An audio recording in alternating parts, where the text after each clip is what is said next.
photo composition with an image of David Attenborough.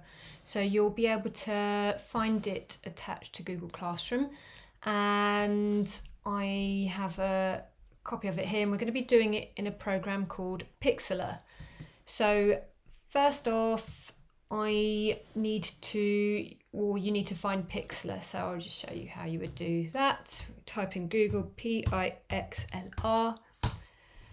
and open it up. So it's an online photo editor, and we want to be going on Pixlr E, okay? Pixlr E for editor. So I've got some images that I've already done, because what this editor does is that if you open it up on the same computer, it will remember things that you've done. Okay, so you'll get the image and you can drag and drop it on like that if it's on your desktop, or you can go to open image down here. So let me just drag and drop that on, and it's opened in Pixlr E.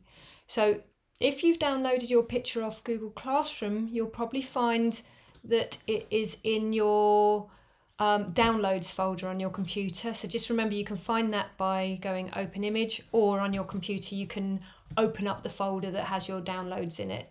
Your computer may not look like my setup here. I'm on a MacBook here, so it will look slightly different if you're on a Windows-based computer or a Chromebook. Okay, so I'm just going to open that back up again in Pixlr E.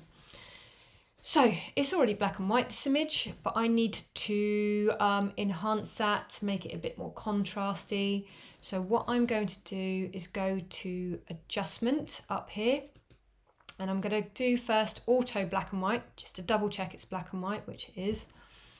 Then I'm going to go on Adjustment again, and I want to make more, I want to make parts of the image darker, because we're going to be making it into like a stencil kind of effect, and the image needs to be able to read more dark areas around here. So Adjustment, and let's do it with levels. Okay, so Adjustment and levels. Right, with levels, what it's doing is it's can control the black parts of your image, the greys and the whites. So I'm going to find this grey toggle here and move it closer towards the white, so it's giving me some darker areas. I'm going to try the same with the black. I've tried moving the white, makes it too light, so I've got that, and I'm going to press Apply. So it's already making it look quite monochromatic, but I want to posterize it, so I'm going to go on Adjustment again, and down here find Posterize. Okay, so Adjustment, Posterize.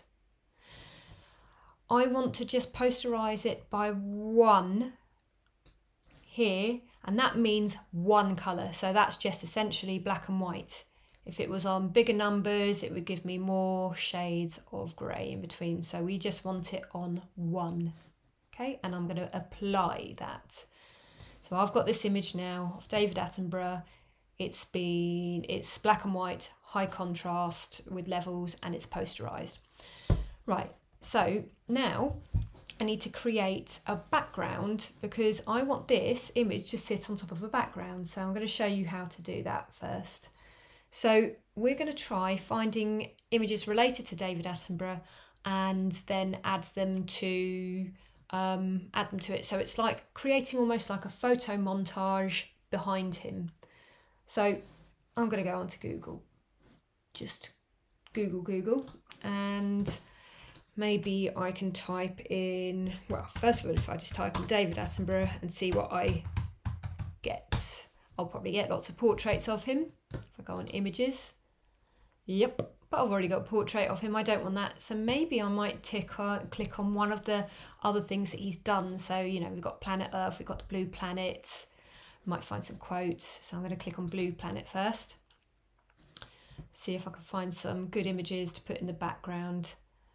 Okay, maybe that. So I'm going to right click on it to copy the image, and I'm going to go back to Pixlr, But what I'm going to do is, because if I try to right click and paste, nothing will happen. So another way I can do it is with keyboard shortcuts, and you would go Control and V and it will throw the image on. Okay, so that's really big at the minute on there. So if I just scroll out, you can see that I can find the bars there, and I can make the image a bit smaller. I can pull and move it around. Now, at the minute, I'm not going to worry too much about David Attenborough being underneath it. I'm just going to pile these images on the top of him. Okay, so let's just go and find some more images. More Blue Planet. Let's take that one. So right click, copy image, go over there and Control and V. If you happen to be on a MacBook, you won't be pressing Control and V to paste, you'll be pressing Command and V. Okay, let's pop that there. Let's find another one. Maybe I'll go to a different program that he's done. Or just, there we go, Planet Earth. That's the same. Could have a theme with it. Might go for like all underwater ones, might go for some mammals, up to you. Maybe I'm going to have that picture of the Earth there, or our planet. Yeah, right click, copy image, back over to there, Control V. Okay, so I'm not going to worry too much about the layout at the minute. I'm just going to plonk them all on there. So I'll keep doing that and stop talking a bit. Copy image, Control V. Ooh.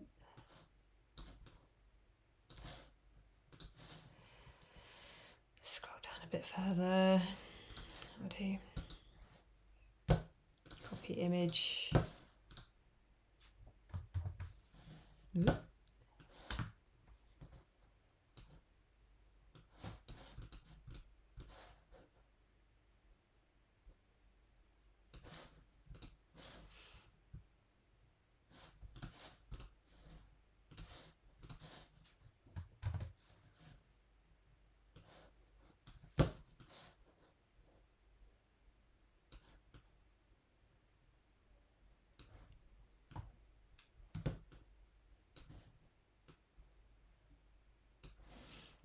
Okay, so I've got all the images together. I could move them around. If I decide that I want something to sit on top of something else, you see all of the images have appeared as layers over here, and let's make that bigger. All I would need to do, if I wanted that to sit on the top, I could just pull it up to the top of the pile. So you got to think of the layers over here as like a stack of cards. If you want something at the top, you just pull it to the top of the pile. Okay, so let's see, even with that, pulling it up, but you can see that's kind of like destroying my layout a little bit, so I might just put things back a little bit. And if you make any moves that you want to undo, you see this history panel down here, I could actually just go backwards and get it back to how it was. So that's all done there. Right, so now I want the image of David Attenborough to be sitting on top of everything else. So what I need to do is I need to move him up. Now let's see if I can do that, or whether I need to, no, I need to do something first. He's not moving because he's locked. The layer is locked because it's the first layer that we did. So to enable him to move, we just need to double click on the padlock and then he will move. So you can see I'm holding with my mouse, I'm scrolling up, and then I'm releasing the button and popping him on the top. Great, but now everything else is obscured underneath. So what we need to do is we need to change the blend on this layer. So I can do that by going right click and going blend mode. And if I change it to multiply, it should allow everything behind there to show through. So now, mostly there, I've got this collage behind, I've got him on the front, but there's some other things that I could do to make it a bit more obvious, because his face is getting a little bit lost in all of the information underneath. So maybe I could make the background images a bit lighter, or merge them together a bit more by giving them a colour kind of tonal theme. So what I'm going to do first is I want to merge all these images into one, so that instead of being all little separate ones, they join together as one whole. So what I can do with that is right click on that, and you can see down here there's a merge down, merge visible, or flatten image. Now we don't want to do those ones because it will merge everything together, and what I want to do is keep David Attenborough as a layer separate to everything else underneath. So I'm just going to go merge down so that these layers become one together. So I'm going to keep on doing that on the next one. So right click, merge down, right click, merge down, right click, merge down, right click, merge down. Now can you see I've got just the David Attenborough layer and the background image. I wonder if I can make that larger. No. Okay, so now if I pick up that background image layer, you see it moves as a whole, and I might find a slight better position for it, or that might be fine. So what I can do now with that, I could try lowering the opacity to see if I can make it appear a bit lighter. So I'm going to right click on it, and you see where it says transparency, I can just, you see, lighten it up a bit. Something that I could do. And then I mentioned something about maybe giving it a colour cast so that it blends more together. So I could, making sure that I'm highlighted on that layer and not that layer, I could then go over to adjustment and see what I could find to put on the top. I could look for something that might like be a temperature or a tint, so that I can give it a bit of an overall colour theme. Can you see if I'm pulling it into the blues, it gives more blues there. If I'm pulling it to the oranges, it gives more orange there. So that's one thing that I could do. But I'm going to try some other things first to show you.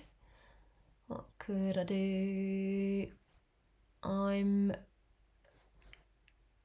going to try and filter, see what these ones are doing. Might be awful, might be great. I'm going to try and filter glitches, RGB split. It might make it a bit too edgy.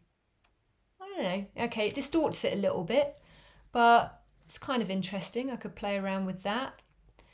What you want to do is not make it so extreme that you can't really see him in it anymore, but you want it to be slightly abstracted so it's not so obvious. Okay, there's those things. If you do anything and you think, well, I'm not keen on it, just don't apply it, just press cancel. What else is here? Anything else? Vignet, boom, glamour, dehaze. This is where you really kind of get to play around a little bit anyway. So I'm just going to go for a simple tint, I think. Maybe, yeah, simple tint. So I'm gonna, because of all the sea kind of pictures in there, I'm gonna take that temperature down and make it quite blue. And I could, oh, what could I do? Oh, is there anything over here that I could do? Sponge, colour, vibrance, and so, not so sure. Don't want to liquefy. Don't want to do that. No. Okay. Yeah, I think I might just play with the saturation a little bit and just desaturate maybe. Or I could change the colour up here with the hue. Once again, it's making it a little unrealistic. Oh, what's this colorize? Oh, okay, that might work. Can I then change the colour of that? Okay, so that's another option. I think it's a bit extreme though, so I'm going to stick with that and just desaturate a little and pop more. Yeah. Okay, so I've got kind of like a bluey green theme to it. I can still see his face okay. Maybe if I lower the transparency just a little bit more so that I can see more of the details of him, and then I'm done. Okay, so I need to save this off and upload it to Google Classroom. So what I will do is go to File and then go to Save. And you should save it as a JPEG. You should give it a name. Maybe, I don't know, David Attenborough and then your name. So I'm going to do Miss Massey, JPEG, high quality, that's probably fine there, and click download. And it's going to save it into my downloads folder, which is just showing at the bottom there. And then I'll go to Google Drive, not Google Drive, I'll go to Google Classroom and I will upload that photo. So if you're on a Chromebook, this ends up being in your My Drive, in the big My Drive folder, okay? So don't think that you've lost it, it will just be in My Drive. And then you are done. Let's have a look, see how it looks. Hey, finished. Cool.